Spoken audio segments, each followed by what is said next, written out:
This is Mansi and I welcome you all on career lab. Start करेंगे आज का session, समझेंगे इंक्लूसिव एजुकेशन के कुछ लास्ट 2 पॉइंट्स को। इसके अलावा लर्निंग डिसेबिलिटी एक छोटा सा टॉपिक आपका रह जाएगा जिसको हम कल करेंगे। ठीक, इंक्लूसिव एजुकेशन फिर खत्म हो जाएगा। इस सैटरडे एक बड़ी सी क्लास लगेगी और आपके कई टॉपिक्स खत्म हो जाएंगे, तो टेंशन वाली बात नहीं है। ठीक, स्टार्ट करते हैं। आ जाओ एक बार। आज तीज भी है तो सभी को हैप्पी तीज, जो आप कह सकते हैं, हम जो कह सकते हैं वो कहेंगे, है ना।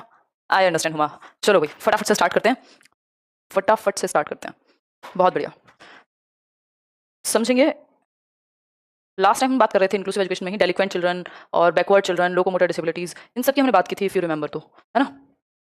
ये मस्कुलर डिस्ट्रोफी, इसी तरह की बातें हम करते हैं। इंटरवेंशन में हम बात कर रहे थे कि फिजिकल थेरेपी दी जा सकती है। इसके अलावा अगर हम बात करें तो speech and language therapy, occupational therapy, जिसमें वो खुद को मैनेज करना सीख पाएं, है ना। ये सारी चीजें की जा सकती हैं। Access and barrier free environment, environment ऐसा होना चाहिए जो अपने आप में रुकावट का कारण ना बने, बच्चे के विकास में रुकावट का कारण ना बने, जो उसकी प्रॉब्लम है उसको सॉल्व करने में हेल्प करे, ना कि प्रॉब्लम क्रिएट करे। एनवायरमेंट आपका ऐसा होना चाहिए। ये बात बिल्कुल क्लियर है, हमें किसी को कोई दिक्कत नहीं है।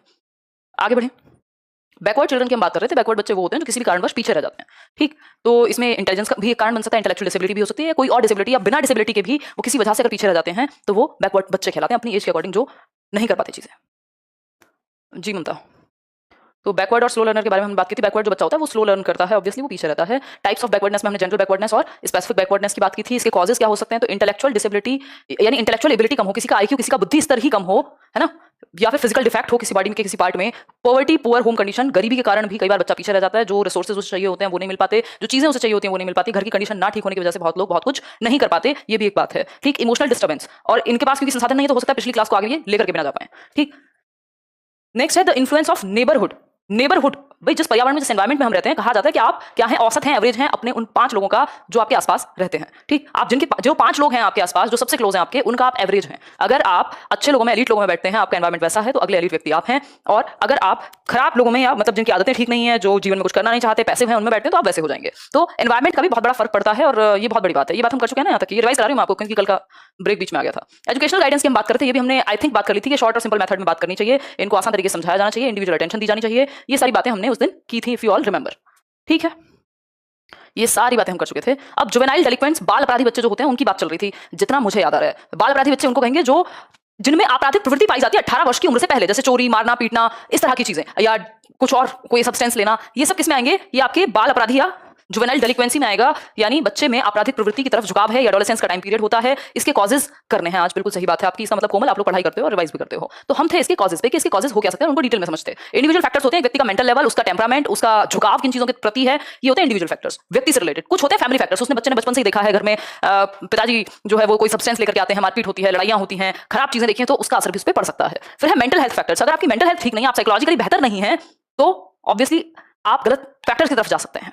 ठीक, सब्सटेंस अब्यूज, वही कुछ भी, कोई केमिकल लेना, कोई ड्रिंकिंग करना, अल्कोहल वगैरह, ये सारी चीजें।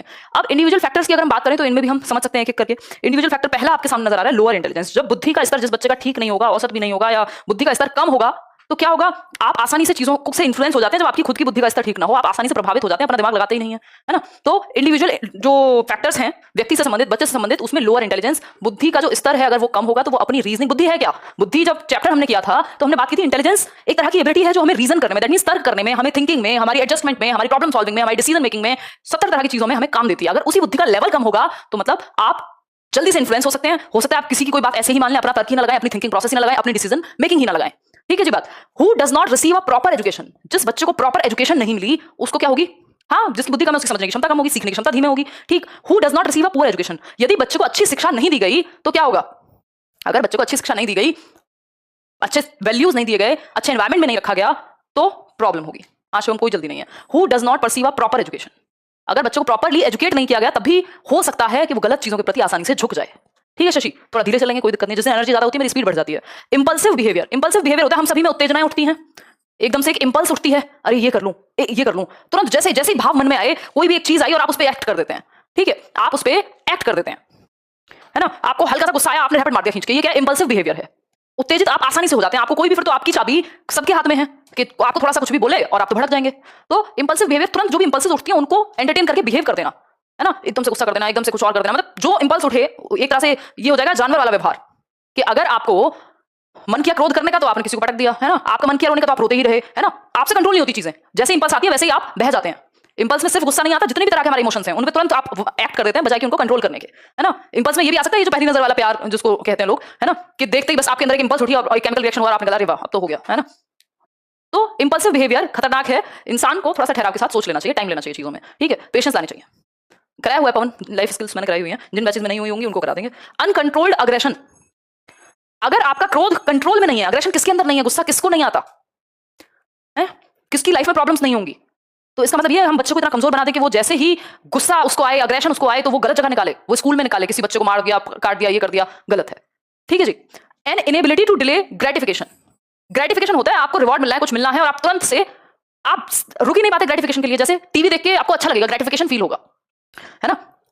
अब आप अगर काम के बाद टीवी देखेंगे तो आपने डिले कर दिया ग्रेटिफिकेशन को कि 1 घंटे बाद करूंगी, पहले ये कर लेती हूं। लेकिन ये बच्चे जिनमें डेलिक्वेंट प्रवृत्ति होती है, आपराधिक प्रवृत्ति होती है, ये जो ग्रेटिफिकेशन है, जो आनंद है, उसको आगे पोस्टपोन ही नहीं कर पाती। ये कहते हैं पहले आनंद ले लो, बाद में देखा जाएगा जिंदगी में जो होगा। अब जब आपकी सिचुएशन जो है वो ऐसी होगी कि पहले आप आनंद लेंगे और फिर कुछ करेंगे, तो आपने देखा ही होगा जनरली जब आप ऐसा सोचते हैं कि 1 घंटा पहले टीवी देख लूं फिर पढ़ाई करूंगी, वो मूड आपका कहीं का कहीं पहुंच जाता है। ठीक है। बाल अपराध की एज 16 और 18 पड़ी बॉय और गर्ल की। इसमें ये लड़के लड़कियों को आप अलग अलग मत बांटो, इसमें ऐसा नहीं है, कोई फिक्स नहीं है कि 16 में और 18 में ही करेगा। किशोरावस्था में 12 के बाद 13 के बाद कभी भी हो सकती हैं चीजें। ठीक है, बिल्कुल कराएंगे पवन, अगर आपके बैच में लाइफ स्किल्स नहीं हुई है तो होंगी। जो टॉपिक पहले हो चुके हैं वो घूम करके वापस आ जाएंगे, जिनके बैचेस में नहीं हुए होंगे, इस बात की टेंशन मत लो। ठीक। अनकंट्रोल्ड अग्रेशन, जो क्रोध है वो आपसे रुकता नहीं है।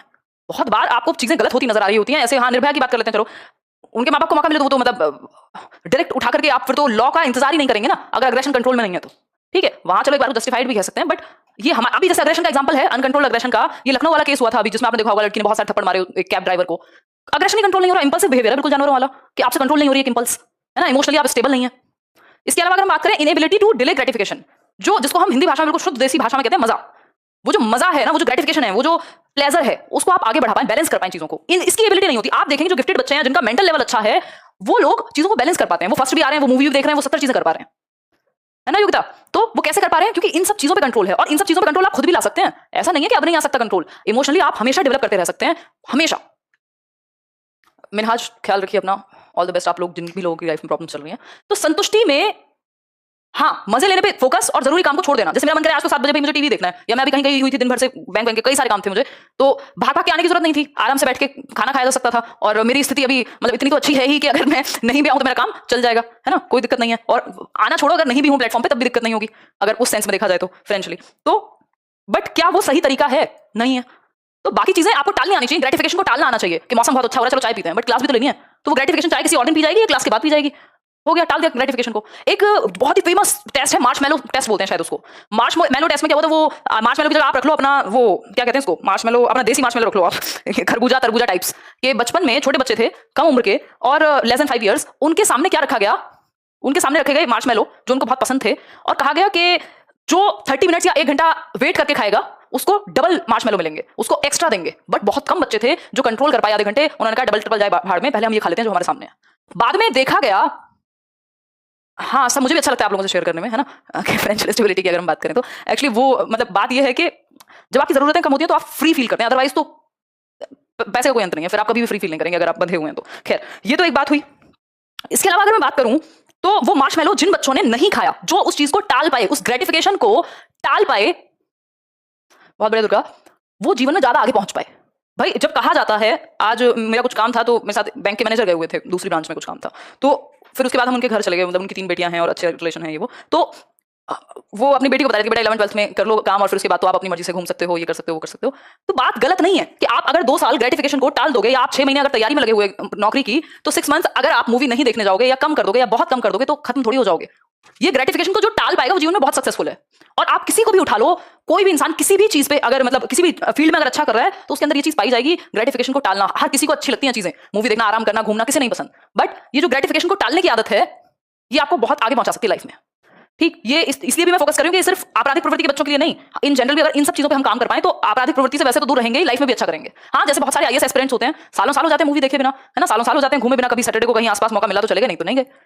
ठीक, तो हमें पता होना चाहिए कि टाइम की इंपॉर्टेंस क्या है। भाई 11th 12th है, एडमिशन नहीं मिला तो क्या करेंगे, या अभी 6 महीने हैं नौकरी नहीं मिली तो दिक्कत हो जाएगी लाइफ में, कर तो आप फिर भी कुछ लोगे, लेकिन मेहनत तो हर जगह करनी पड़ेगी। इवन जब आप कोई काम करते हो अपना, उसमें भी आपको कुछ साल तो शुरुआत के मौका ही नहीं मिलता। जब मैंने शुरू किया था यूट्यूब, हो सकता है 3 से 4 साल मैं किसी शादी में नहीं गई, किसी चीज में नहीं गई, बहुत सारी चीजों को कॉम्प्रोमाइज आप करते हो, तो ये ऑब्वियस है कि ग्रेटिफिकेशन को डिले तो करना पड़ेगा। जो नहीं कर पाएगा आपराधिक प्रवृत्ति की तरफ बढ़ने की शंका हो सकती है। तो 5 बातें हैं यहाँ पे टोटल जो इंपॉर्टेंट हैं, फटाफट से समझ लेते हैं। ये इन जनरली इमोशनल डेवलपमेंट का भी पार्ट है। ये एक टॉपिक को एक टॉपिक की तरह मत पढ़ो, आपस में जोड़ के पढ़ो। ठीक, अगर इन 5 चीजों में आप अच्छे हो, दैट मींस आपकी इमोशनल इंटेलिजेंस अच्छी है। ग्रेटिफिकेशन का मतलब होता है प्लेजर, सुकून, सुख, संतुष्टि, मजा। ठीक है जी। अगर हम बात करें, ये इमोशनली स्टेबल बच्चा होगा इसका जस्ट ऑपोजिट, जिसका इंटेलिजेंस इससे थोड़ा सा ज्यादा है। ठीक है, बहुत बड़ा शागफ। इसके अलावा अगर हम बात करें, बिल्कुल Deepika, who does not receive a proper education. Education अपने आप को एजुकेट कीजिए, एजुकेशन का मतलब डिग्री नहीं है यहाँ पे, सही वैल्यूज, सही नॉलेज, सही पर्सपेक्टिव्स। ठीक है जी। फिर है इंपल्सिव बिहेवियर, अपने इंपल्सिस को कंट्रोल करिए। जो जानवर वाला बिहेवियर है हमारे अंदर, जिसको हमें कंट्रोल नहीं होता, उसको कंट्रोल करिए। जैसे इंपल्सिवली कई बार हम खाना ही शुरू कर देते हैं, वही कंट्रोल नहीं होता कई लोगों से। तो अनकंट्रोल्ड अग्रेशन, अपने गुस्से को काबू कीजिए। तीसरी चीज, ग्रेटिफिकेशन को डिले करना सीखिए, कि पहले ये कर लूं। ग्रेटिफिकेशन को रिवॉर्ड की तरह दीजिए अपने आप को, कि पहले 2 घंटे पढ़ूंगी, तब जाके कोई 15 मिनट की वीडियो देखूंगी या कुछ और करूंगी, है ना। तो पहले एक और चीज रख दीजिए स्किनर की तरह, उसके बाद रिवॉर्ड प्रेजेंट कीजिए, पहले काम कीजिए। आजकल कह रही है हैप्पी तीज, मेहंदी नहीं लगाई आपने? यार मैं, मुझे याद नहीं है लास्ट टाइम मैंने मेहंदी कब लगाई होगी। शायद 2 साल पहले एक भैया की शादी थी, मतलब घर में ही, तब लगाई थी। बहुत टाइम हो गया। आज मैं पूरे टाइम बिजी थी, नहीं तो यहाँ पे तो पार्टी थी प्रॉपर हमारी बिल्डिंग में।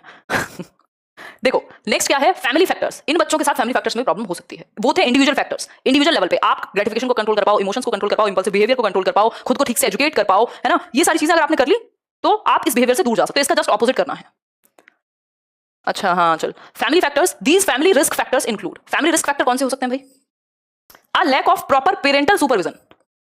पेरेंटल सुपरविजन, एक टाइम तक पेरेंट्स का थोड़ा सा अनुशासन या डिसिप्लिन जरूरी होता है। एक टाइम के बाद फिर हम लोग फ्रेंड्स बन जाते हैं अपने माँ बाप के साथ। आपने देखा भी होगा बचपन में थोड़ा ज्यादा टाइट रहते हैं, है ना। जी बिल्कुल, भाभी जी भी थी पार्टी में। अच्छा, a lack of proper parental supervision. कई बार पेरेंट्स को ध्यान रखने की जरूरत होती है। जरूरी नहीं है कि वो हिटलर बन जाए, बट आसपास बच्चे को टाइम देने की जरूरत होती है। थोड़ा सा सुपरवाइज तो करने की जरूरत होती है कि आपका बच्चा जा किस दिशा में रहा है। पता ही नहीं होता, आजकल माँ बाप फोन और टैबलेट दे देते हैं, फिर उन्हें पता ही नहीं वो क्या कर रहा है। ठीक है जी, एग्जैक्टली होता। ऑन गोइंग पेरेंटल कॉन्फ्लिक्ट, यानी पेरेंटल कॉन्फ्लिक्ट, माँ बाप में जब झगड़ा हो, लड़ाई हो बहुत ज्यादा, हाँ, तो अब क्या होगा, बच्चे पे गलत प्रभाव पड़ेगा, क्योंकि उसने लड़ाइयां ही देखी हैं, उसने गाली गलौज ही देखी है, उसने परेशानी ही देखी है। नहीं, वो मेरी पर्सनल भाभी नहीं है, बिल्डिंग में रहती हैं, अच्छी हैं, बट खैर आपको कितना मजा आता है ना एक्स्ट्रा बातों में। देखो एक बार, कृष्णा नौकरी तो आप खुद लोगे, बस मेरे जैसे लोग आपको मोटिवेट कर सकते हैं, थोड़ी दिशा दिखा सकते हैं, अपने एंड में मेहनत आपको करनी पड़ेगी, है ना। On going parental conflict, parental conflict यदि बहुत ज्यादा है, कभी कभार थोड़ी बहुत अनबन तो सब जगह होती है, इसलिए कहा भी जाता है बच्चों के सामने लड़ाई को अवॉइड करें। ठीक है। फिर है नेग्लेक्ट एंड अब्यूज, यदि बच्चे को नेग्लेक्ट किया गया, बच्चा है पापा पापा मम्मी मम्मी, मुझे ना एक क्वेश्चन पूछना है आपसे, मैं गाड़ी चल बाद में भाग यहाँ से, मूड सही नहीं है अभी, काम से आया हूँ, अभी आई हूँ अभी। अगर आपने नेग्लेक्ट किया, प्रॉपर समझा सकते हो प्यार से, लेकिन अगर आपने नेग्लेक्ट किया, उसको झाड़ा फटकारा, तो उसके अंदर अबेंडनमेंट इशू आ जाएंगे। अबेंडनमेंट इश्यूज जब आ गए तो उसको लगेगा यार मेरे को तो कोई चाहता ही नहीं है, फिर वो गलत की तरफ बढ़ने की जो क्या कहते हैं इंक्लिनेशन है वो ज्यादा होती है। अब्यूज किसी भी सेंस में हो सकता है। अब्यूज इमोशनली हो सकता है, भाई बच्चे को प्रताड़ित किया गया हो, उसको मतलब बहुत ज्यादा इमोशनल टॉर्चर करके रखा गया हो, चाहे वो किसी भी व्यक्ति के द्वारा हो या आसपास के माहौल की वजह से हो, घर में लड़ाइयां हो, है ना। साइकोलॉजिकल, अगेन वही, आपने बच्चे को कोई ट्रॉमा गुजर गया, वो बचपन में कहीं मान लो बच्चा रोता रह गया, आप चले गए, या बहुत कुछ भी ऐसा हो सकता है जो साइकोलॉजिकली उसके ब्रेन में चीजें ठीक से ना बैठ पाई, है ना। और फिजिकल तो हो ही सकता है। फिजिकल अब्यूज हम इतना सुनते हैं, छोटे छोटे बच्चे या बच्चियों के साथ फिजिकल अब्यूज होता है, और ये चीजें आपको डिस्टर्ब करती हैं मेंटली, फिजिकली, सोशली। आप अपराध की तरफ जाने की जो वो है प्रवृत्ति, वो बढ़ती है। जैसे एक शायद कोई सर्वे वर्वे हुआ था, तो हम देखते हैं कि ज्यादातर जो निचला तबका है, जो लोअर क्लास है एक तरह से, जिनके घर में इनकम भी कम है और हर तरह से परेशानी है, वहां से ज्यादा इस तरह के केस आ रहे हैं कि बच्चे डेलिक्वेंसी में इन्वॉल्व हो जाए, बाल अपराध में इन्वॉल्व हो जाए, क्योंकि एक तो पेरेंटल सुपरविजन नहीं हो पाता। माँ बाप हैं, कई बार माँ भी काम कर रही है, जैसे जो मेरे घर पे, मतलब यहाँ पे हमारे ऑफिस में मेड हैं, वो आती हैं, वही काम करती, वो काम भी करती हैं, हस्बैंड भी, मतलब हस्बैंड उनके काम नहीं कर पाते। बट जनरली क्या होता है, जब फीमेल्स भी अपने काम में बिजी हैं, रिसोर्सेज है नहीं खाने को, बच्चे कहाँ हैं पता ही नहीं लगता, उनका माहौल खराब है, आप देख ही नहीं पा रहे, तो इमोशनली भी उसको सपोर्ट नहीं मिल पाया, साइकोलॉजिकली भी उसको सपोर्ट नहीं मिल पाया, फिजिकल अगर अब्यूज हो गया किसी भी तरह से तो और ज्यादा दिक्कत। तो ये फैमिली फैक्टर्स हैं जो फैमिली के एंड पे ध्यान रखे जाने चाहिए। अगर इन सबको ध्यान में रख लिया तो बच्चे में आपराधिक प्रवृत्ति की क्षमता, जो प्रवृत्ति है वो बहुत कम हो जाएगी, है ना, बहुत कम हो जाएगी आपराधिक प्रवृत्ति की। हाँ, पीयर ग्रुप तो सोशल फैक्टर में आ गया ना, फैमिली फैक्टर थोड़ी है पीयर ग्रुप। ऑब्वियसली जो एनवायरमेंट तो पहले ही आ गया ना, एनवायरमेंट का तो सबसे बड़ा रोल है, वो तो इंडिविजुअल फैक्टर में ही आ गया था आपका। अब प्रिवेंशन कैसे करें, जुवेनाइल डेलिक्वेंसी की, बाल अपराध की प्रिवेंशन कैसे करें, बचाव कैसे करें। हाँ, जैसे तारी जमीन पे में उसके माँ बाप डांटते रहते हैं, है ना, बचाव, बचाव कैसे करें बताइए एक बार। हाँ, डिप्रेशन हो सकता है, एंग्जाइटी हो सकती है, बच्चों को साइकोलॉजिकली तो बहुत सारे इश्यूज हो सकते हैं, किसी भी कारणवश हो सकते हैं, इवन ये जो बाकी के अब्यूज हैं इनकी वजह से हो सकते हैं।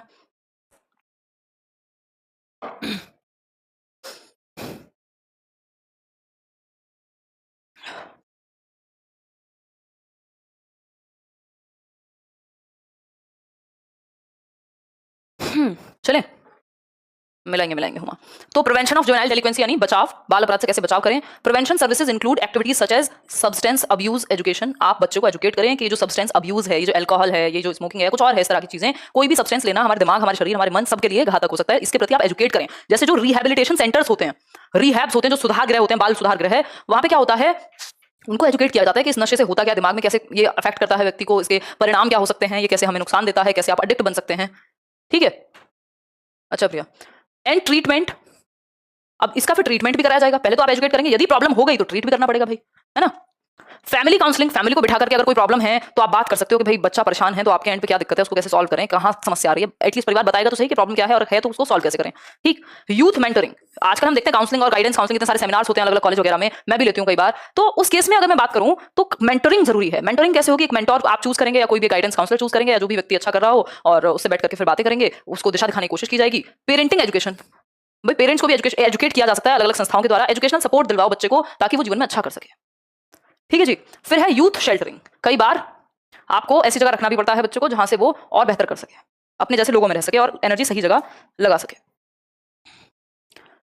नेक्स्ट है एक्टिविटीज अंडर रिहैबिलिटेशन। रिहैबिलिटेशन के अंदर एक्टिविटीज कौन सी आती हैं, सुधार गृह में कौन सी एक्टिविटीज आती हैं।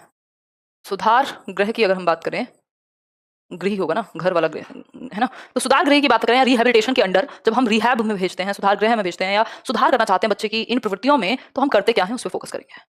जी सिमरन। डिसिप्लिन, डिसिप्लिन प्रैक्टिस कराएं, कुछ भी एक कोई युक्ति हो सकती है, फोकस कराएं कि वो कैसे सेल्फ कंट्रोल लाएं अपने अंदर, कैसे वो जो उन्होंने खुद से वादा किया है उसको निभा पाएं। यही तो डिसिप्लिन है ना, जो आपने खुद को बोला आप उसको कर पाते हैं। ऐसा नहीं आपने कहा कि पढ़ूंगी पढ़ूंगी 3 बजे से पढ़ूंगी, 3 के हो गए 8, तो आपका कंट्रोल नहीं है खुद पे। डिसिप्लिन कहीं ना कहीं सेल्फ कंट्रोल की ही एक फॉर्म होनी चाहिए, थोपा नहीं जाना चाहिए, लेकिन होनी चाहिए। बेसिकली जो रिहैबिलिटेशन सेंटर्स होते हैं वहां पे क्या डिसिप्लिन का पालन कराया जाएगा। एक टाइम है सोने उठने का, ठीक, एक टाइम है खाना खाने का, नहीं तो उसके बाद खाना नहीं मिलेगा। एक टाइम है किस चीज का, कुछ एक्टिविटी मेडिटेशन योगा की क्लास हो रही है, तो डिसिप्लिन होना चाहिए, नहीं तो अवेलेबिलिटी खत्म हो जाएगी। मिलेंगे प्रियंका, पढ़ के ठीक है होमा। योगा की अगर हम बात करें, नोट करना चाहो कर लो, योगा फिजिकल एक्टिविटी यूनियन कहा जाता है, मतलब आपके मन और शरीर को जोड़ता है प्रॉपर। तो योगा से भी क्या होगा, बॉडी भी बेहतर होगी, जो कुछ दिमाग में ऐसी चीजें हैं जो सही हार्मोन्स हैं वो रिलीज होंगे, तो थोड़ा सा बेहतरी की तरफ जाएंगे। ये सारी एक्टिविटीज रिहैबिलिटेशन सेंटर में कराई जाती हैं, है ना। मेडिटेशन की अगर हम बात करें, आप खुद भी कर सकते हैं अगर आपको कोई दिक्कत है तो मेडिटेशन कराया जा सकता है ना। पिछले साल मैं काफी परेशान थी, 6 महीने लगातार मैं मेडिटेशन किया, और 6 महीने तक ऐसा नहीं 24 घंटे किया, बट आधे घंटे 1 घंटे 1.5 घंटे जिस भी तरह से। पर्सनैलिटी डेवलपमेंट, पर्सनैलिटी डेवलपमेंट, बच्चे की पर्सनैलिटी को डेवलप करें, उसकी सोशल स्किल्स, उसकी कम्युनिकेशन स्किल्स, उसकी कोऑपरेशन स्किल्स, उसकी लाइफ स्किल्स, जिसमें वो खुद को लाइफ को कैसे जीना है, खुद को कैसे मैनेज करना है, निराशा के प्रति कैसे बिहेव करना है, बहुत सारी चीजें उसमें आ सकती हैं। ठीक है जी। काउंसलिंग, आप बच्चे को काउंसल करा सकते हो, उससे बातें करेगा एक काउंसलर आकर के, उससे जानने की कोशिश करेगा कि क्या वो सोचता है, क्या उसकी प्रॉब्लम्स हैं। आजकल बहुत सारे साइकोलॉजिस्ट भी अवेलेबल हैं, ठीक। तो काउंसलिंग करेंगे कि उसको क्या करना है, आगे कैसे करेगा। Vocational and skill training, vocational and skill training है कि वो जीवन में खाएगा और कमाएगा क्या, इसके प्रति उसको कुछ कुछ स्किल्स सिखाई जाए। ठीक है। कंप्यूटर एजुकेशन, आजकल तो जरूरी है भाई हम कंप्यूटर एजुकेशन दें, 21वीं सदी चल रही है, कंप्यूटर का युग है, तो वो भी थोड़ी थोड़ी दी जाए अगर पॉसिबल हो। आर्ट एंड क्राफ्ट थेरेपी, कुछ कुछ अलग अलग तरह के क्राफ्ट्स बनाए, आर्ट में इन्वॉल्व हो, तो मन को अच्छा लगता है आर्ट से। आर्ट का जरूरी नहीं है कि आप आर्ट से पैसे ही कमा रहे हो, ठीक। जी आंचल, आज पूरी एनर्जी है। चलिए आगे बढ़ते हैं, नेक्स्ट पॉइंट पे चलेंगे। डिसएडवांटेज्ड एंड डेप्राइव्ड चिल्ड्रन, ये वंचित बच्चे होते हैं, इनको हाशिए पे रहने वाले बच्चे, किसी भी आधार पे ये किसी भी वजह से वंचित रह गए, तो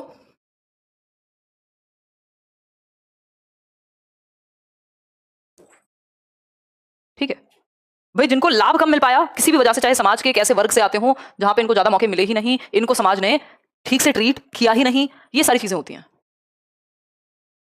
वंचित बच्चे।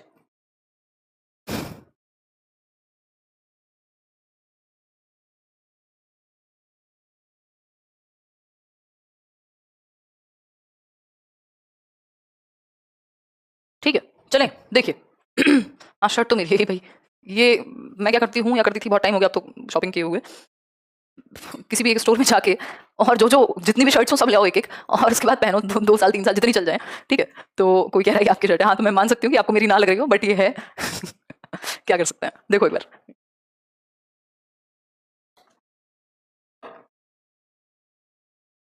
खैर यहाँ जाओ, अब मजाक की बातें होती रहेंगी बीच बीच में। वंचित बच्चे, किसी भी वजह से जो एडवांटेज नहीं मिल पाया उनको, जितना बेसिक मिलना चाहिए था उतना भी नहीं मिल पाया।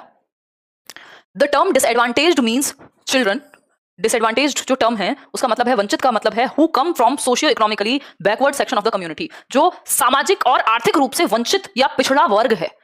जैसे हम एससी और एसटीज को इसमें डालते हैं, या जो बहुत ही जो ईडब्ल्यूएस कैटेगरी है जिसको आजकल यूपीएससी में भी इंक्लूड कर रहे हैं, ये इकोनॉमिकली वीकर सेक्शन, मतलब या तो समाज ने उनको किसी वजह से पीछे रखा हो, या उनके साथ गलत हुआ हो, या फिर वो आर्थिक रूप से कमजोर है, या दोनों से कमजोर है। ठीक है, नहीं उतनी भी पुरानी नहीं है सुबेदार जी, ये दूसरी है, वो दूसरा कलर है। सब बता दें आपको कितने में लिए, कहाँ से लिए हैं, वही 1000 2000 3000 में आते हैं कपड़े, और क्या है मतलब। ठीक है। देखो एक बार, देखो बहुत मजाक की बातें हो रही है आज। हाँ सोनी, आज बिल्कुल मूड अच्छा है। The term disadvantage means children who come from socio economically backward section, सामाजिक और आर्थिक रूप से वंचित बच्चे। सही है दीपिका। उन बच्चों को कहेंगे डिसएडवांटेज या वंचित जो समाज और आर्थिक दृष्टि से पीछे हैं। Who can not profit from school because of deprivation of one sort और अनदर, ये बच्चे स्कूल से लाभ नहीं उठा पाते क्योंकि इनको ये वंचित हैं, इनको मौका ही नहीं मिल पाया स्कूल जाने का या स्कूल में होने का या ठीक से स्कूल को यूज करने का। अच्छा सौरभ, नहीं ये तो महंगे भाई, ठीक, तो इनको वंचित कहेंगे। ठीक है Mahjubeen. And children who are seen in interior tribal and rural areas of country where educational facilities have not reached in the way we find them in a metropolitan area, मतलब जो बच्चे इंटीरियर ट्राइबल और rural areas में, बिल्कुल गांव देहात या उसमें भी गांव में भी नॉर्मल गांव नहीं, रूरल, एक तो ग्रामीण क्षेत्र और दूसरा इंटीरियर ट्राइबल, जो बहुत ही पीछे कहीं ऐसा इलाका है जहां सुविधाएं ना पहुंच पाई हूं। जैसे अभी भी स्थिति क्या है, बहुत सारी जगह पे इंटरनेट नहीं है, पानी की ठीक से सुविधा नहीं है, लाइट की ठीक से सुविधा नहीं है। लाइट आती है तो गांव में तो पहले क्या होता था, एक हफ्ता लाइट आती है, एक हफ्ता गायब हो गई, एक हफ्ता दिन में आएगी, एक हफ्ता रात में आएगी, है ना। तो ये सब चीजें भी मैटर करेंगी कि बच्चा वंचित रह गया। एग्जैक्टली, ठीक है। Of country where educational facilities have not reached in the way we find them in a metropolitan area, मतलब रूरल या इंटीरियर में जहां, जैसे कि मेट्रोपॉलिटन, मेट्रोपॉलिटन क्या है, मेट्रोपॉलिटन कितने सारे एरियाज हैं, शहर हैं आजकल, चाहे वो कोलकाता हो, चाहे वो आपका बेंगलोर हो, चाहे वो दिल्ली हो, मुंबई हो, जहां लाइट भी 24 घंटे आ रही है, जहां मेट्रो की भी सुविधा है, जहां 70 तरह की सुविधाएं उपलब्ध हैं एक फोन कॉल पे या एक ऐप पर। जितनी सुविधाएं वहां उपलब्ध हैं उसके कंपैरिजन में बहुत नाम मात्र की सुविधाएं उपलब्ध हैं कहां, इंटीरियर ट्राइबल और रूरल एरियाज में, जो प्रजाति जनजाति जो लोग रहते हैं ट्राइबल एरियाज में बहुत कम सुविधाएं उपलब्ध हैं। ठीक है जी, हाँ बिल्कुल समीर। तो डिसएडवांटेज बच्चे या वंचित बच्चे वो हैं जो किसी भी कारणवश सामाजिक और आर्थिक दृष्टि से पीछे रह गए हैं, पीछे रह गए हैं। इनको डेप्राइव्ड ही कहा जाता है। ये ऑब्वियसली इनको बैकवर्डनेस का सामना करना पड़ेगा, बट इनके लिए प्रॉपर टर्म बनाया गया है डेप्राइव्ड बच्चा, सामाजिक और आर्थिक रूप से वंचित बच्चा। जो भी आपके ट्राइब्स हैं, SC/STs हैं, वो सब इसी में आएंगे। जो ऐसे बच्चे होते हैं जो कुछ मूव करती रहती हैं ट्राइब्स, वो इसी में आएंगी, है ना। हाँ, इकोनॉमिकली वीकर सेक्शन एक तरह से कुछ रूप से तो वंचित ही है, अब इट डिपेंड्स कि कितना वंचित है। बहुत सही आस्था। देखो लर्निंग डिसेबिलिटीज अब हमारा नेक्स्ट टॉपिक है। लर्निंग डिसेबिलिटीज में हम पढ़ेंगे क्या, डिसलेक्सिया क्या है ना, और भी 70 चीजें हैं इसमें, वो तो हम पढ़ेंगे बाद में। इसके अलावा इसमें एजुकेशनली कैसे ट्रीट किया जाएगा ये हम समझने वाले थे। हाँ, अब हम कल्चरल डेप्रिवेशन की बात कर रहे हैं। ये हेडिंग यहाँ गलत डल गई, अभी टॉपिक वही चल रहा है डिसएडवांटेज जी, ये तो हम कल करने वाले हैं, तो अपने आप में ही अलग टॉपिक है एक। ठीक, इसमें तो काफी सारी चीजें हैं, इसको यहाँ से हटा लीजिएगा। ठीक है, देखिए यही टॉपिक चल रहा है अभी, डेप्राइव्ड बच्चे ही, यहाँ लिख लीजिएगा डेप्राइव्ड चिल्ड्रन, डेप्राइव्ड चिल्ड्रन या डिसएडवांटेज या सामाजिक आर्थिक रूप से पिछड़े बच्चे। Cultural deprivation refers to a complex set of conditions which create intellectual deficiency in a child. मतलब इसका मतलब क्या हुआ, इसका सिंपल मतलब हुआ कि जो कल्चरल यानी सांस्कृतिक वंचित होना है बच्चे का, वो एक ऐसी जटिल कंडीशन है, एक ऐसी जटिल परिस्थिति है जो जिसकी वजह से बच्चे में इंटेलेक्चुअल डेफिशिएंसी यानी बौद्धिक रूप से बौद्धिक कमी हो सकती है, मतलब बुद्धि का स्तर उसका कम हो सकता है कल्चर की वजह से भी। क्यों, क्योंकि सबने उसको कहा है तुम तो कर ही नहीं सकते, तुम तो इस जाति से हो, तुम तो इस समाज से हो, तुम तो इस कल्चर से हो, तुम तो इसलिए बने हो, तुम तो सफाई करो। जैसे आपने कहानी पढ़ी होगी कभी ना कभी, मुझे उनका नाम याद नहीं आ रहा यार, एक व्यक्ति थे जिनको स्कूल में, क्योंकि वो नीचे जाति से थे तो उनको स्कूल में पढ़ाया नहीं गया, स्कूल भेजा उनके माँ बाप ने, और उनको कहा कि एक काम को झाड़ू लगाओ, पूरे स्कूल में झाड़ू लगा रहे हैं वो, ठीक, तुम पढ़ने के लिए नहीं बने हो। तो कल्चर ने, आपकी संस्कृति ने, आपके समाज ने आपको वंचित रखा किसी भी कारणवश। इससे क्या होगा, आपका B.R. अम्बेडकर ने, एक और व्यक्ति थे, मुझे नाम नहीं याद आ रहा, B.R. अम्बेडकर ने इस फील्ड में बहुत काम किया है, बट एक और व्यक्ति थे, हम लोग पढ़ते थे लिटरेचर में, कहानी आती थी। हाँ चलो देखते हैं आज आप लोग, मुझे लगता है मुश्किल है, आप लोग नहीं गेस कर पाओगे। अरे यार स्कूल से रिलेटेड एक कहानी है, देखो। खैर, इंटेलेक्चुअल डेफिशिएंसी मतलब बौद्धिक क्षमता में कमी हो जाएगी। हम क्यों दे रहे हैं आज की डेट में जो चीजें हैं, जैसे जो रिजर्वेशन है, क्यों दे रहे हैं, क्योंकि उनके, हाँ मालगुडी डेज, शायद तो जैसे कि अगर हम बात करें, इनको भी अगर हम बात करें तो क्या है कि अब जब आप लंबे समय तक किसी की जनरेशंस को दबा के रखोगे, है ना, किसी को ये कहोगे तुम तो इसलिए बने हो, तुम तो खराब हो, तुम्हें तो बुद्धि नहीं होती, हम बड़े लोग हैं, हम ऊंची जाति के लोग हैं, हम तो ये हैं, हम तो वो हैं, या फॉर दैट मैटर आप बाहर जाते हैं, रेसिज्म वगैरह बहुत है ना, कि तुम तो इंडियंस हो, तुम तो क्रिएटिव नहीं हो, ये नहीं हो, इस तरह की बातें अगर कहीं होंगी तो उनकी पूरी जनरेशन दबती चली जाएगी और वो अपने मेंटल लेवल का प्रयोग नहीं कर पाएंगे, मेंटल स्तर उनका कम होगा बढ़ने की बजाय। ठीक है जी, बहुत बड़े डिफरेंसेस। तो ये कल्चरल डेप्रिवेशन है कि संस्कृति की वजह से ऐसी कंडीशंस क्रिएट हुई जिससे बच्चे की बौद्धिक स्तर कम हो गया, उसकी सोचने समझने सीखने की क्षमता कम हो गई। These conditions include unstimulated environment। ये कॉज है, कारण है क्यों होता है ऐसा, क्योंकि कल्चरल ऐसी स्थिति बनी कि उनका इंटेलेक्चुअल डेवलपमेंट ठीक से नहीं हो पाया। नहीं विद्यापति नहीं है, झूठन, हाँ झूठन मैंने पढ़ी है, मेरे को पता है। ठीक, देखो these conditions include unstimulated environment। R K करके नाम है जिस कहानी की मैं बात कर रही थी, खैर वो छोड़ो, यहाँ पे आपको मुद्दा समझ में आ गया, इतना काफी है। हाँ, but reservation is not appropriate because some might took wrong advantage of the same. बिल्कुल सही बात है रिया, लेकिन बात क्या है, इसके पीछे जो विचारधारा है, कोई भी चीज बनाई तो अच्छे के लिए जाती है, बट उसके पीछे की एसेंस मिट जाती है एक टाइम के बाद।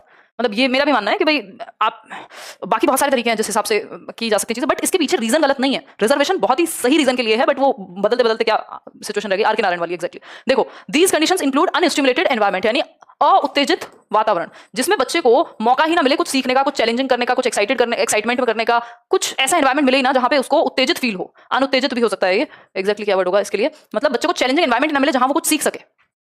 लैक ऑफ वर्बल इंटरेक्शन, कोई ठीक से बात ही ना करता हो, अडल्ट्स के साथ इंटरेक्शन ना हुआ हो, पुअर सेंसरी एक्सपीरियंस, सेंसेस को दौड़ने भागने खेलने कूदने का मौका ही ना मिला हो, ठीक, and other deleterious environmental factors associated with poverty, गरीबी के कारण ये जितने भी फैक्टर्स हो सकते हैं। अच्छा दीपक, चलिए देखते हैं, आगे बढ़ेंगे। However, the term deprived or disadvantaged or culturally different was used to indicate who are marked by the following three general characteristics during their school life. Deprived बच्चों की तीन विशेषताएं बताई गई हैं, यानी वंचित समूह जो है, या फिर deprived या फिर culturally different। culturally different का मतलब है सांस्कृतिक रूप से भिन्न, संस्कृति ने उनको अलग थलग कर दिया हो। ये तीनों प्रकार इसी में आएंगे। तीन इनके विशेषताएं हैं या तीन टाइप्स हैं। Progressive decline in intellectual functioning, यानी लगातार इनकी जो बौद्धिक प्रक्रियाएं हैं वो कम होती चली जाती हैं टाइम के साथ, इनकी जनरेशन के साथ, क्योंकि इनको बहुत दबा करके या इनको अच्छी ना तो एजुकेशन मिलती है, ना खाना मिलता है, ना समाज मिलता है। क्योंकि इंसान ऐसा तो नहीं है ना कि एक रूम में बंद कर दो, खाना दे दो, पैसा दे दो और वो खुश रहेगा। लोग भी चाहिए हमें, तो ना तो इन्हें समाज अच्छे से ट्रीट करता है, ना इनके पास आर्थिक रूप से बहुत अच्छे संसाधन है, ना खाना ठीक से मिलता है, साइकोलॉजिकली भी खराब फील करेंगे, तो दिमाग की जो पावर्स है वो नीचे की तरफ जाती हैं, फिर ऊपर की तरफ नहीं जाती। क्यूमुलेटिव एकेडमिक अचीवमेंट डेफिसिट्स, लगातार ऐसे बच्चे क्या करेंगे, उनका जो आगे बढ़ना था वो पीछे की तरफ खिसकते हैं, हर बार खराब खराब खराब खराब करते जा रहे हैं, मतलब आगे की तरफ नहीं बढ़ रहे, डेफिसिट में है, अचीवमेंट ठीक नहीं हो रही। प्री मैच्योर स्कूल टर्मिनेशन और हायर ड्रॉप आउट रेट, ये सोशली डिप्राइव्ड बच्चे की तीसरी विशेषता क्या है, जल्दी से ही स्कूल को टर्मिनेट कर देते हैं, यानी जल्दी से ही स्कूल छोड़ देते हैं, पूरी एजुकेशन ही नहीं लेते, ड्रॉप आउट कर देते हैं, निकल जाते हैं स्कूल से। एडमिशन लिया तो बीच में निकल गए, नहीं तो स्कूल ही खत्म हो गया, बस यहीं तक पढ़ना था, अपनी 10वीं की टीसी ली और छुट्टी। ठीक, तो ये तीनों विशेषताएं सोशली और कल्चरली डिप्राइव्ड बच्चों में मिल सकती हैं। उनके ये कुछ कैरेक्टरिस्टिक्स कह लीजिए या लक्षण कह लीजिए। Special learning characteristics of the socially deprived और डिसएडवांटेज्ड लर्नर्स, इनको पहचानने के ये भी तरीके हैं कि एक बच्चा जो सामाजिक और आर्थिक रूप से पीछे रह गया होगा, किसी हाशिए पे है जो बच्चा किसी भी वजह से, उसके अंदर ये सब लक्षण पाए जाएंगे, ये सब कैरेक्टरिस्टिक्स पाए जाएंगे। जैसे पहला है orientation towards physical and visual rather than the oral. ऐसा बच्चा शारीरिक रूप से या तो उसको कोई एक्टिविटी कराओ या फिर दिखाओ, उसको जब आप ओरली एक्सप्लेन करते हो उसको चीजें कम समझ में आती हैं, है ना।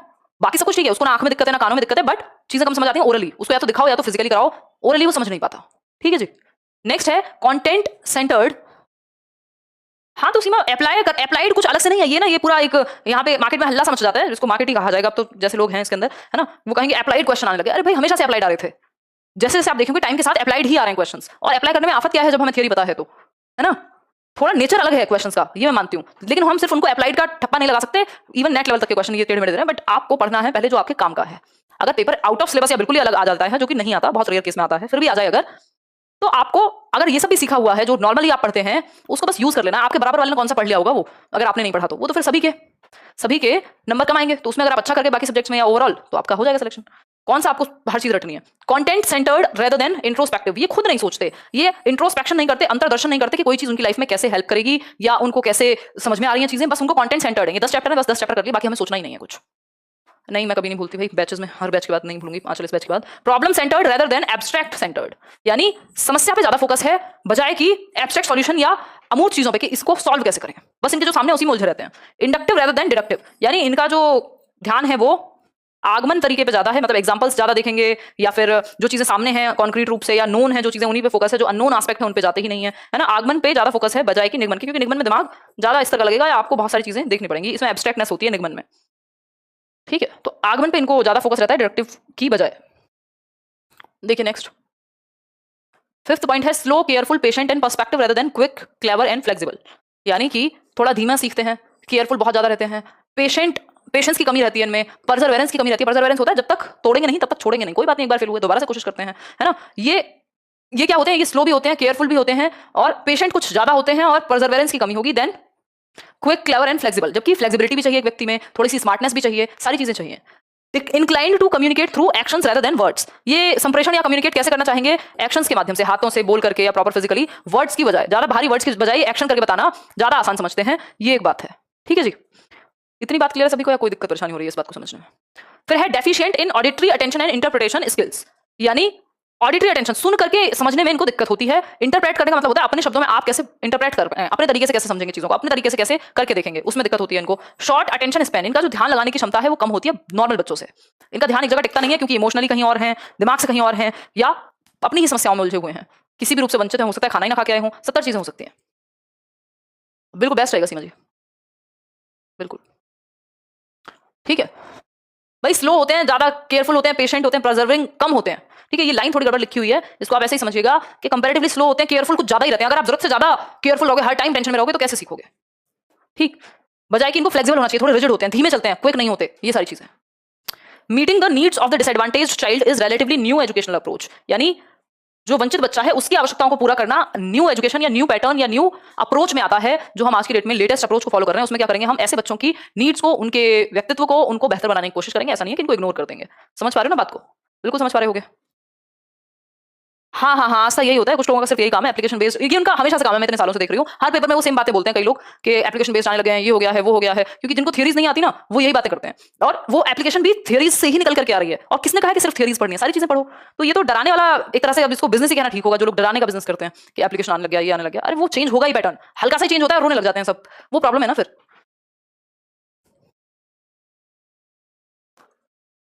Causes of socially disadvantaged children, जो सामाजिक रूप से वंचित बच्चे हैं, उनके कारण क्या हो सकते हैं? पहले आप सब कुछ पढ़ तो लो, उसके बाद क्वेश्चन खूब सारे प्रैक्टिस करो, एक्स्ट्रा में पढ़ के जाओ। कहां पेपर चला जाएगा आपसे? रटे रटा क्वेश्चन तो देखो आएंगे नहीं, आपको दिमाग लगाना ही पड़ेगा। वो तो बहुत पहले से चेंज हो गया, 2018-19 में चेंज कर दी ये चीज तो उन्होंने, कि जस्ट सीधे सीधे क्वेश्चन नहीं आएंगे। राजदा बहुत बढ़िया। देखिए, कॉजेज ऑफ, कुछ आते हैं सीधे भी फैक्चुअल क्वेश्चंस भी। Causes of socially disadvantaged children, यानी कारण क्या हो सकते हैं सामाजिक रूप से वंचित बच्चे के? कल्चरल डेप्रिवेशन और disadvantaged arise due to a complex set of conditions which create intellectual deficiency in a child। वही बात जो हम अभी पढ़ रहे थे, जो वहां लर्निंग डिसेबिलिटी वाले पॉइंट पे आ गई थी, कि कल्चरली डिप्राइव्ड बच्चे किस वजह से हैं भाई? उनका जो सोशली डिप्राइव्ड जो है, वो किसी भी कारण से लाभान्वित नहीं हो पाए। उनके कल्चर ने उनके साथ, समय के साथ ऐसी चीजें हुई उनके कल्चर में कि इंटेलेक्चुअली डेफिसिट हो गए, उनकी बुद्धि का स्तर कम होता चला गया, क्योंकि उनके साथ शोषण हुआ एक तरीके से। ठीक है जी, हाँ प्रैक्टिस क्वेश्चन मिलेंगे, क्यों नहीं मिलेंगे। चलिए आगे बढ़ते हैं। Some of these conditions are attributed to unstimulating environment. इनका जो एनवायरनमेंट है वो स्टिमुलेटिंग नहीं होता, चैलेंजिंग नहीं होता, एक्साइटमेंट नहीं होता, है ना? बिल्कुल Huma. Lack of verbal interaction with adult, poor sensory experience. Verbal interaction कम होता है, सेंसरी एक्सपीरियंस भी इनका उतना अच्छा नहीं होता कि इनके सारे सेंसेस पे फोकस हो सके। हाँ, डाइवर्जेंट थिंकिंग वाले बच्चे चाहिए अब सेक्टर्स को, बिल्कुल सही बात है, पेपर के लिए, नौकरी के लिए। दयाल बिल्कुल सही बात है। Deleterious environmental factors generally associated with poverty, ऐसे ऐसे खतरनाक से एनवायरमेंटल फैक्टर्स हैं, चाहे वो गरीबी हो, सोशल स्टेटस का कम होना हो, कुपोषण हो, या ब्रोकन होम्स हो, शादियों का टूटना हो, उसमें बच्चों का बहुत नुकसान होता है ना? माल न्यूट्रिशन यानी कुपोषण का शिकार हो जाना, ये सब रीजन हो सकते हैं। ठीक है राहुल, दीक्षा नाम तो लिया भाई आपका, फिर सब कहेंगे एक आध लोगों का ही नाम लेती हूँ, क्या करें, जहां नजर जाती ले लेते हैं। अब इनको प्रॉब्लम्स क्या क्या होंगी इन वंचित बच्चों को, क्योंकि ये प्रॉपर इनको सब कुछ नहीं मिल पाया जैसा कि मिलना चाहिए था, तो इनको समस्याएं आएंगी कहाँ कहाँ, वो देखना है। Good evening Priyanka. प्रॉब्लम्स कहाँ कहाँ आएंगी, समस्याएं कहाँ कहाँ आएंगी वंचित बच्चों को? लैंग्वेज डिफिकल्टीज, क्योंकि इनको वर्बली भी मौका नहीं दिया गया ज्यादा इन्वॉल्व होने का, इनको बहुत सारी चीजों में मौका नहीं मिला किरण, तो क्या होगा? भाषा ठीक से डेवलप नहीं हो पाती, समाज में इनको लताड़ा गया है, ठीक से उनके साथ बिहेव नहीं हुआ, इनको भाषा बोलने में भी हिचकिचाहट होती है, यानी लैंग्वेज को अच्छे से यूज नहीं कर पाते, भाषा भी बहुत अच्छी पकड़ नहीं होती, चाहे वो सुनना बोलना, पढ़ना बोलना सुनना सब कुछ हो। दीपिका कह रही है कल स्मार्ट बोर्ड पे क्लास होगी। नहीं, कल स्मार्ट बोर्ड पे नहीं होगी, 2 दिन के लिए तो वैसे भी कुछ एक इवेंट है, काम से जाना है मुझे तो, और जहां तक एक काम भी शुरू हो जाएगा, कल स्मार्ट बोर्ड पे नहीं होगी। बहुत बढ़िया। लैंग्वेज डिफिकल्टी, भाषा संबंधी समस्याएं इनको आ सकती हैं, चाहे वो हकलाने से रिलेटेड हो, समझ ना पाने से रिलेटेड हो, अपनी बात एक्सप्रेस करने से, अभिव्यक्ति से रिलेटेड हो, भाषा संबंधी समस्याएं। ठीक है जी। फिर न्यूट्रिशनल डेफिशिएंसी, भाई अगर इनको पोषण संबंधी भी समस्याएं आ सकती है, अगर खाना पीना ठीक नहीं मिला, जो न्यूट्रिएंट्स हमारे दिमाग को चाहिए, जो हेल्दी डाइट चाहिए वो नहीं मिली। भाई ये बाल भी तो किसी चीज से, प्रोटीन वोटीन से चल रहे हैं ना, तो हमारे शरीर को सब कुछ चाहिए, हमारे दिमाग को भी सब कुछ चाहिए, तभी ठीक से चलता है। यूट्यूब पर तो होगी क्लास। नेक्स्ट है मोटिवेशनल प्रॉब्लम्स। क्लासेस तो डेली चल रही हैं आपकी, इस बार तो सैटरडे भी ऑफ नहीं है। मोटिवेशनल प्रॉब्लम्स क्या होता है? एक इंसान अनस्टिमुलेटेड है, यानी उत्तेजित ही नहीं है कुछ करने के लिए, करा लो क्या कराओगे, वो मोटिवेटेड ही नहीं है लाइफ में कुछ करने के लिए। अब ऐसी सिचुएशन में क्या कराओगे? एक व्यक्ति का एम्बिशन ही नहीं है उसके अंदर, है ना, वो एम्बिशियस ही नहीं है बिल्कुल, उसके अंदर कोई पैशन ही नहीं है, उसके अंदर कोई गोल ही नहीं है, वो करना ही नहीं चाहता कि मैं तो पढ़ा रहूंगा बस। अब ऐसे व्यक्ति के साथ, और ऐसा होगा, ऐसा इन बच्चों के साथ होना लाजमी है, क्योंकि इनको कोई कुछ समझता ही नहीं है, तो इनको कुछ काम का ही नहीं लगता, इनको कोई चीज मोटिवेट ही नहीं करती। ठीक है जी, तो ये एक बेसिक बात हुई। आगे बढ़ेंगे। अब और क्या क्या चीजें हो सकती है? Inadequate early socialisation. इसका कारण ये भी हो सकता है कि इनके साथ सोशलाइजेशन ठीक से ना हुआ हो। सोशलाइजेशन क्या होता है? सामाजिकरण की प्रक्रिया, जिसमें हम समाज के तौर तरीके, नियम कायदे कानून सीखते हैं, नमस्ते करना सीखते हैं, बातें करना सीखते हैं, एक दूसरे को सहयोग करना सीखते हैं। ये सब इनका ठीक से नहीं हुआ, क्योंकि इनको आसपास के लोगों ने महत्व नहीं दिया, इनको कुछ समझा नहीं, इनके साथ गलत व्यवहार हुआ। मार्क ऑफ ऑपरेशन, इनको दबा के रखा गया। ऑपरेशन होता है दबा के रखना या किसी को पीड़ित करना। ऑर्गेनिक डेफिसिट्स, जो चीजें इनको मिलनी चाहिए थी खाने को वो भी नहीं मिली, इनको बहुत सारी चीजें डेफिसिट में रही। इनएडिक्वेट सोशल एनवायरमेंट ठीक था ही नहीं, है ना। कल्चर, किसका टाइम ओवर हो गया भाई? अंजलि पढ़ लो, पढ़ो, अभी ये टॉपिक तो खत्म होने दो।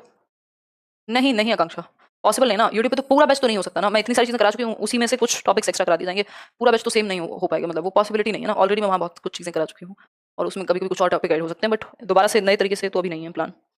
देखिए एक बार,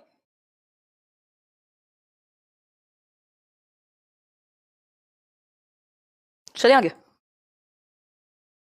सारी कहानी मेरे से 99% मैच करती है। हाँ, कुछ लोग बिल्कुल इस चीज़ से प्रभावित हुए होंगे, इस बात में कोई भी आशंका नहीं है ना। कल सबकी अपनी एक कहानी होती है। Cultural conflicts and educational deprivation, इनको शिक्षा का मौका नहीं मिला, जो संस्कृति है वहाँ पे भी कॉन्फ्लिक्ट्स होते रहे, द्वंद्व होते रहे, दिक्कतें होती रही। अब इनके लिए आप रेमेडियल मेजर कौन से लोगे, इनके लिए बचाव के तरीके क्या हो सकते हैं? पहला है, socially disadvantaged children must be train to achieve 3 objectives, that is इनके 3 ऑब्जेक्टिव होने चाहिए। नॉलेज यानी ये ज्ञान की प्राप्ति करें, इनको जिस भी फॉर्म में पॉसिबल हो ज्ञान तक पहुंचाएं। स्किल्स, इनको कौशल सिखाएं ताकि अपना जीवन यापन आसानी से कर सकें।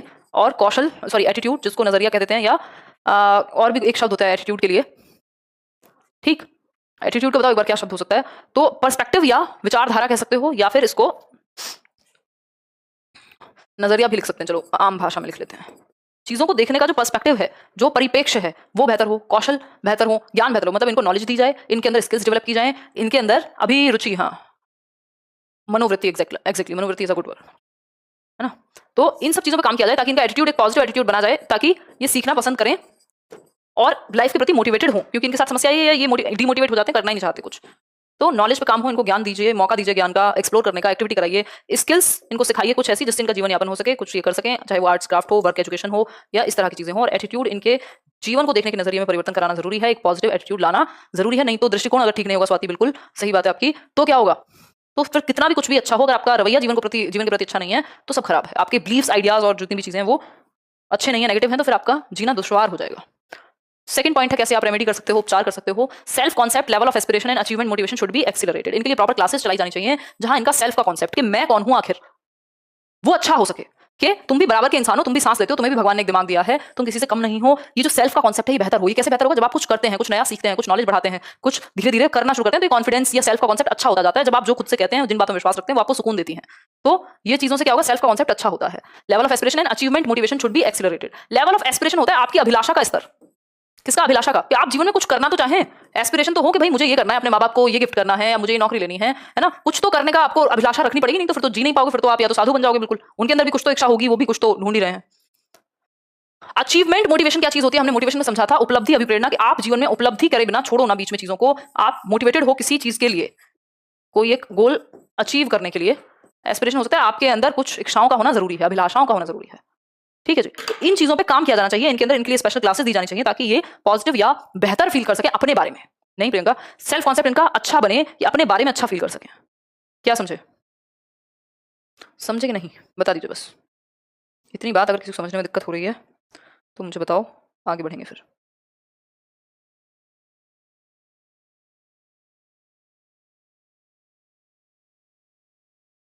चलिए आगे,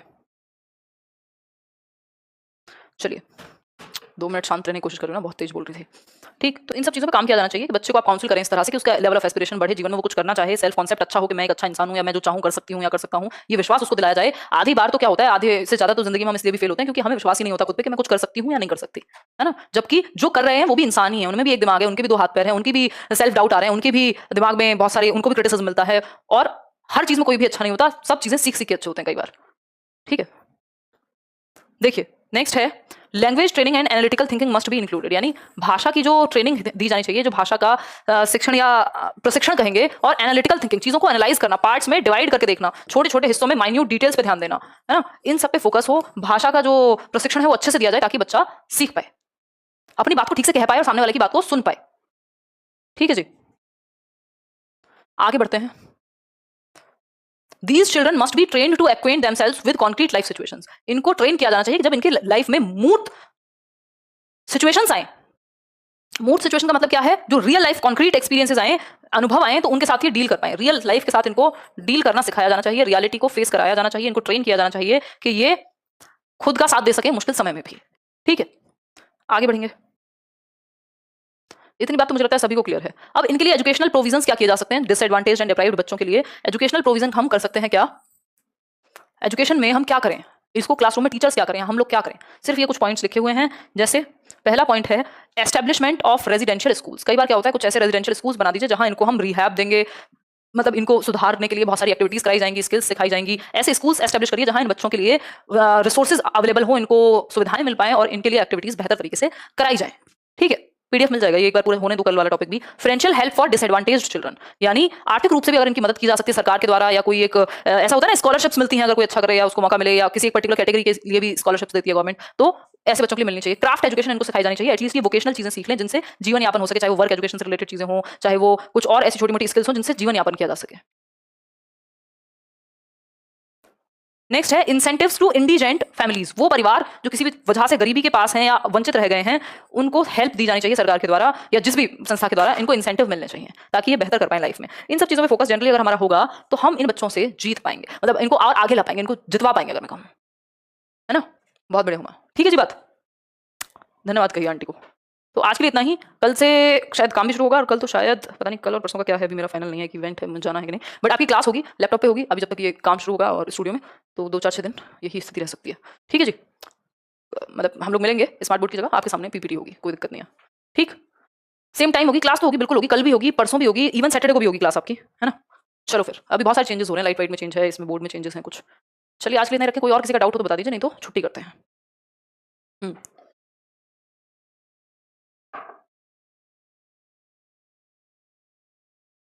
हाँ जी, गुड नाइट। हाँ, यूट्यूब पे होगी क्लास अभी। चलिए बहुत बढ़िया, अच्छा था, समझ आया आपको? प्रिया, आरुषि, उपासना, चल दुर्गा, बाय बाय।